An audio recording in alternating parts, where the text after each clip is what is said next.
Madame, Monsieur, bonsoir. Voici les titres qui seront développés au journal de ce soir. Le parti haïtien Tête Calée se démarque du Premier ministre Ariel Henry. La trajectoire politique du chef du gouvernement est étrangère au PHTK, souligne le président du parti, Liné Balthazar. La livraison du reste des matériels et équipements à la PNH par le Canada, c'est ce que réclame le chef du parti AAA. Yuri Latortue croit qu'une police nationale renforcée peut combattre les gangs. Parallèlement, le professeur Jean-Moïse Destin juge qu'Haïti fait face à une guérilla urbaine qui nécessite l'intervention de forces armées importantes pour y mettre fin.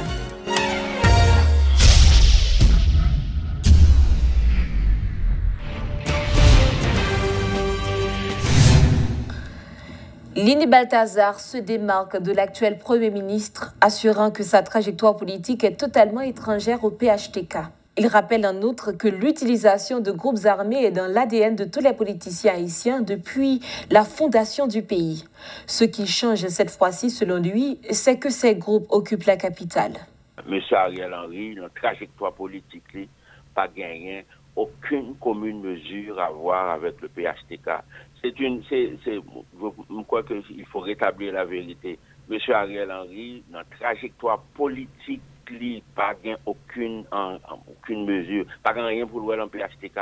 Par contre, il a été choisi par le président Jovenel Moïse, qui lui-même, monsieur Ariel Henry est connu pour quelqu'un qui appartient à la grande famille des sociodémocrates de ce pays. Il a fait partie de la fusion de Pampra, de M. Sergil, qui est devenu la fusion. Après ça, il traversé dans l'espoir, unité, vérité. Voilà la trajectoire politique. Mais ceci dit, PHTK participé et endossé le choix de Ariel Henry fait par le président Jovenel Moïse, car à partir de l'assassinat du président Jovenel Moïse, PHTK fait partie de la coalition politique et comme signataire du 11 septembre de la coalition politique qui a porté Ariel Henry au pouvoir. Oui. L'utilisation de groupes armés, c'est une pratique politique à Kaino. On a fait ça depuis 1804. L'utilisation de bandes armées, de groupes armés dans la politique sont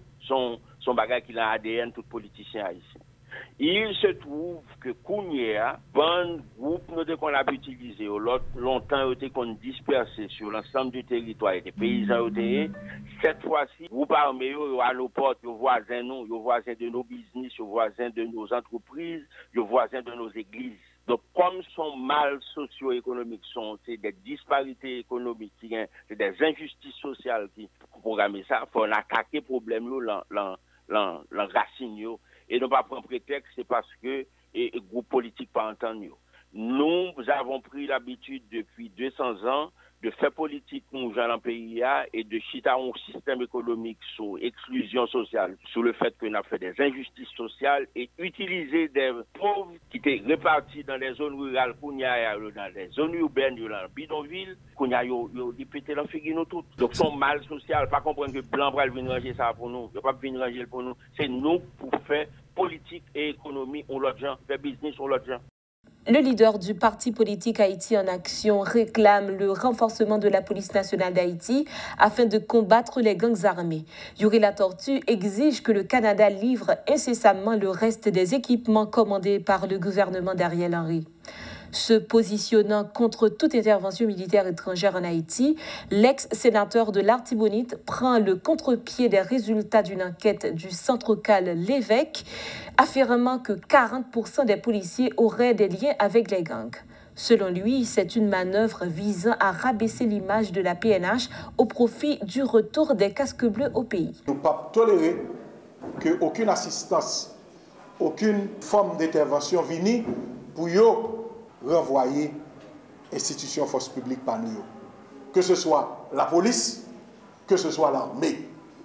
Ça nous dépend en 1994 là, nous ne pouvons pas comprendre parce que ça n'a subi jeudi les sorties dans la mauvaise décision 1994, côté où on renvoyé l'armée au complet, et quand la police qui vit sans archives, sans méthode de ça qui était qu'on fait et qui retrouvait dans Tissouliel pendant 20 ans, force internationale a accompagné et là, ils viennent la guerre pour contre lui, ils viennent paraître justement incapables alors que en pile nan yo gen bonne volonté.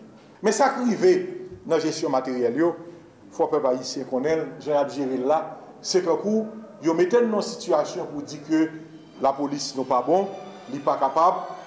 Et malheureusement, citoyens qui chaque jour pas qu'à sortir, citoyens qui chaque jour y a kidnappé, le retrouver dans une situation ça, l'a vraiment dit, eh bien, piton l'autre monde vini. Mais il faut nous connaître la vérité. Côté nous tendez, l'ambassade du Canada dit son question d'heure, parce qu'il y a des gens qui ont mouru, ils ont bien distribué et question pour choléra. Et puis, pour au moins ça nous commander, nous n'avons pas de temps livré nous, alors que depuis août, nous avons été bannis. Ça veut dire une situation, côté que tout un pays bloqué, eh bien, il y a trois rentrées, c'est qu'on a essayé de protéger les radiateurs, qu'on a essayé de protéger l'autre bagaille, et puis il y a 15 autres que nous avons qui les vide. Nous toujours dit, l'aide doit nous aider à sortir de l'aide. Ça veut dire, toujours dire à tout gros pays, qui dit que oui, Haïti a des problèmes, nous reconnaissons, bah, nous, assistance technique, ça, premièrement, bah, nous, matériel que nous commandons. Hein? Deuxièmement, on assistance technique pour renforcer les unités anti-gang de la police et les unités d'engins lourds de l'armée qui permettent que nous réussissions le problème là. Et dans 3 à 6 mois, que les policiers, nous, militaires, nous, qui prennent la relève de l'assistance ça. Si aide la pas aider nous à sortir de l'aide, aide la pas aider nous à venir plus mal. Parce que là, tout ça va aller, nous allons retrouver nous 10 ans, 15 ans après encore, dans une situation beaucoup plus grave. Parce que là, ça, pas de espoir pour les jeunes. Les jeunes, depuis qu'ils viennent, ils ne connaissent pas aucun côté qu'ils ont aller en travail, soit la police ou l'armée. Pas bien aucun espoir pour eux. Et là, ça, il y a plagué pour eux, justement, eh bien, dans toutes sortes de gangs. Et nous allons le retrouver beaucoup plus grave. De le même sens, le président du parti PHTK, Liné Balthazar, reconnaît la faiblesse de la PNH et estime qu'une assistance est indispensable pour mettre fin à l'insécurité. Toutefois, il se montre fermement opposé au déploiement d'une force d'intervention internationale dans le pays. Les propos de Liné Balthazar. Il y a diverses interprétations de demandes du gouvernement. Il y a des gens qui disent c'est occupation, il y a des gens qui disent intervention militaire, il y a des gens qui disent c'est à gauche et à droite. Nous-mêmes, comme citoyens, comme responsables politiques, nous avons toujours pensé que les forces de sécurité, il y a des problèmes d'opération, d'efficacité, par manque de matériel, manque d'entraînement. Nous avons toujours pensé qu'une assistance à la force de sécurité nationale, que ce soit la police et l'armée, toujours bienvenue et même nécessaire dans les circonstances nouées. Donc c'est la position ça que nous y est, une assistance logistique opérationnelle à force de police et à force de sécurité générale, que ce soit la police et l'armée, toujours bienvenue. Mais nous-mêmes nous étions dans ça seulement. Aller demander déploiement, force d'intervention, force d'occupation, nous faisons expérience ça déjà. Ne pas porter de bons résultats à nous et ne pas rentrer dans aucune logique pour solliciter ce type d'intervention ça là dans le pays. Non, là pour aucun monde normal, haïtien ou bien un citoyen de n'importe quel souhaité ou venir occuper le pays, ni viennent envahir le pays, ça n'a aucun sens et même pas quoi non plus dans l'esprit de dirigeants nous, même si on est malade, on t'a demandé ça. Ouais. Nous étions quoi et je pense que la plupart des responsables et des citoyens qui honnête avec tête yo, pas bien aucun problème pour yo bail force de sécurité nationale que nous gagnons dans le pays, nous qui est la police et l'armée, nous forme d'assistance pour permettre yo plus opérationnel, yo plus efficace, yo mieux équipé pour faire face à la responsabilité qui est d'assurer la sécurité des vies et des biens sur le territoire. C'est dans ça nous y est. Et c'est ça n'a demandé, donc à côté de d'autres forces politiques, et toutes les fois que ce forme ça que assistance prend, nous-mêmes nous avons accompagné lui du mieux que nous sommes capables pour le réussir.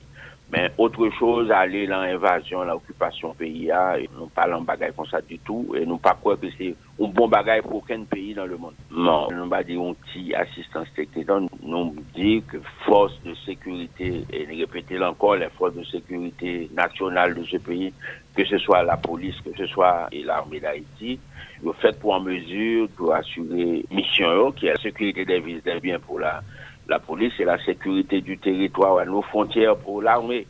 Nous insistons encore, c'est les forces de sécurité nationale de ce pays qui doivent être renforcées bien administré, bien géré, bien équipé. Et ça, c'est nous pour faire, il n'y a pas de monde qui va le faire pour nous. Et puis, nous mettons en tête nous non plus que force armée étrangère, après l'entrée dans le ghetto, dans le bidonville, à tuer le monde pour nous, il va faire ça. Le professeur Jean-Moïse Destin juge qu'Haïti fait face à une guérilla urbaine qui nécessite l'intervention de forces armées importantes pour y mettre fin. Invité à la rubrique Le Point ce jeudi, il a fait valoir qu'Haïti fait face à un problème militaire impossible à résoudre avec les moyens disponibles. Le professeur Jean-Moïse Destin. L'école militaire dit, pour mater une guérilla urbaine, ou besoin d'une supériorité en effectif et une supériorité de feu par rapport à puissance de feu bandit. Non seulement, dès qu'on a un cas de guérilla, ce n'est pas la police pour qui mate, c'est une force militaire. Et force militaire là, faut pour chaque 11 guerrieros, ou doit mettre en opposition 50 soldats de l'armée régulière qui sont hautement équipés et qui qualifié. Donc là, on parle de 5 fois plus. On fait un calcul simple. Moi, je dis qu'il y a entre 6 000 à 10 000 membres de ces groupes armés. À travers le pays. Justement. Donc, pour mater guérilla urbaine ça qui est là, en considérant que il y a environ 6 000 ou besoin d'une armée puissante qui a un effectif au-delà de 27 750 soldats, hommes de troupes, qui qualifiés pour ça, qui ont matériel pour ça, c'est ça nous besoin. Est-ce que souterrain là, nous avons une force armée haïtienne qui gagne l'effectif qu'il faut, qui gagne les matériels qu'il faut pour riposte à un type de problème nous avons là. Une insécurité alimentée par les groupes armés. Si qu'on y a là, une force politique nationale capable de dire, capable de réunir, alors 27 250 soldats qui ont dans les forces armées d'Haïti, qui ont l'équipement qu'il faut. On a parlé de hélicoptères, chars d'assaut, drones, infrarouges, qui permettent de mener des opérations chirurgicales. Et pendant l'opération ça va mener, il faut que minimise les dommages collatéraux. Si on y a la force politique nationale qui est capable de garantir que dans moins d'une semaine, la réunit pour nous 27 250 soldats des forces armées d'Haïti qui gagnent la formation qu'il faut, l'équipement qu'il faut pour mater cette forme de guérilla urbaine qui est là. Pas de problème. Pas de problème.